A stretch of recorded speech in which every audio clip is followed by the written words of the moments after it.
Patricia Visage is at the Union Buildings and she joins us live. Hey Patricia, thank you very much indeed for your time. Robust engagements, especially with Advocate Chaka yesterday. Good morning, Blaine. Certainly, as we say, save the best for last. And we wrapped up the evening yesterday on a high note as we saw that heated exchange between Advocate Chaka and the, of course, panelist who took him on how he handled several matters. You would know that he is, of course, the chief prosecutor in the Gauteng province. So what dominated his interviews is how he handled the former crime intelligence boss, Richard Mdluli's case, some of the charges against Mdluli, and how he actually failed to handle the matter with judicial prudence and so forth. And you could see how he repeatedly tried to tell the panelists that he used his discretion in terms of deciding which path that particular case must take on. And I think the other interesting point was how one of the panelists repeatedly also questioned who nominated him for this NPA top job. And one of the panelists also insinuating that, high-profile business people or influential business people are actually the ones behind his nomination, and also, insinuating that it is perhaps that he also has business ties with these people, and therefore they want him to get this top job so that he can influence and, of course, prioritize their business interests and give them protection, as he would be heading one of the most instrumental institutions in the criminal justice system.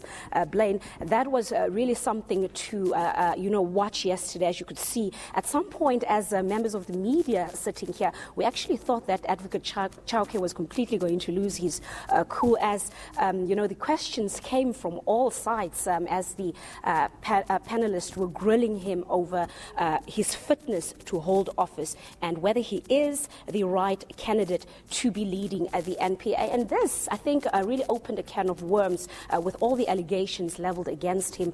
If it is true that he is implicated in all these allegations, if it is true that he handled some of these very important cases in such a manner that clearly has not satisfied some high-profile people in the legal fraternity, then why is he still at the helm of Gauteng? Will he perhaps face the heat after these interviews? Will there be action taken against him? So we'll have to really monitor that development very closely after these interviews conclude. Will they investigate him for all the allegations that he faces? Blaine? Yeah, who are these people, Patricia, that are throwing questions at the candidates? Tell us about the composition of the panel. It is an 8-member panel. All male, of course, so we've already heard, criticism coming from all directions saying, but why in 2018 do we have, a panel that's supposed to decide on the future of the NPA and who should be leading the NPA? Why is it not gender balanced?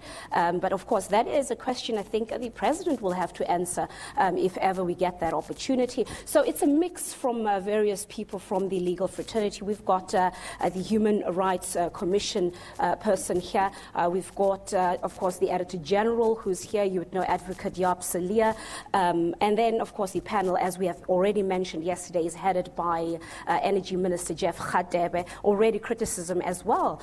People asking, but why is the Minister of Justice, Advocate Michael Masuta, not actually at the helm of this panel? But we've already heard responses saying that, but Minister Radebe has a great background in terms of how the presidency works. He used to also be the Minister of Justice himself, so he has great intimate detail on how the whole system works. But nevertheless, one would have expected that the political head, who is currently Advocate Michael Masuta, to be the one that actually leads the interviews, as he is, of course, part of the whole criminal justice system as we speak.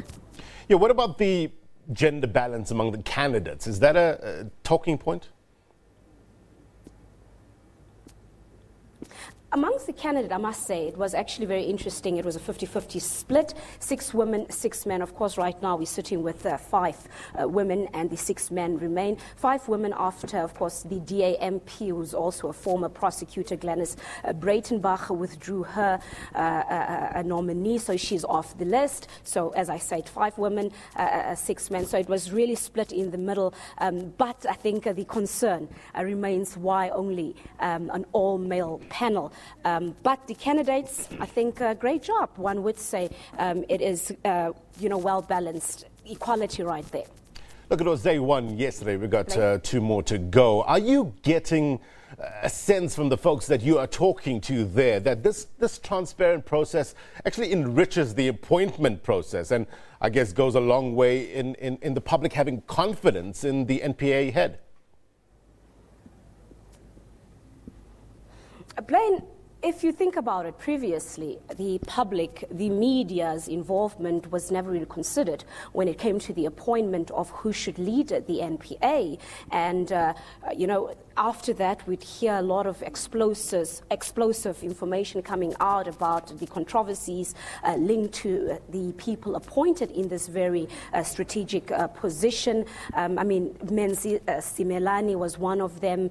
Recently, the appointment of Sean Abrams that actually had to rope in the help of the Constitutional Court to declare his appointment invalid. So I think right now, with this process being opened to the media and the public actually having also a say, it really goes a long way into restoring the credibility and integrity of the NPA and really just flushing out the rogue elements that we have seen over the past years, denting the confidence that the public have in this institution.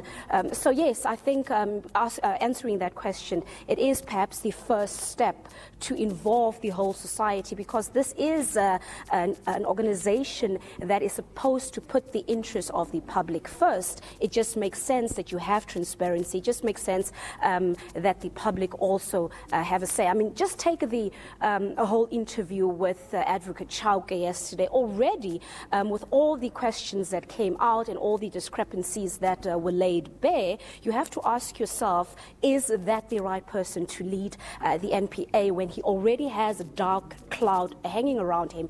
Take the other candidate who was the first one. We're talking about the current acting NDPP, and that is Advocate Silas Ramayite. Already he already also has a string of discrepancies that one needs to question whether he should also be leading this organization. I mean, take for instance some of the scandals relating to him apparently having had an intimate situation with one of his workers on the NPA premises. So that already, and then the fact that they asked him repeatedly that he was at the, he acted as the deputy at the NPA for the past 15 years. And during this time, it is when the credibility and the integrity of the NPA actually really diluted. And he was there. And the panelists keep on asking him, why did he not speak up? Why didn't he say anything? Did he ever do something to expose some of the wrongdoings in the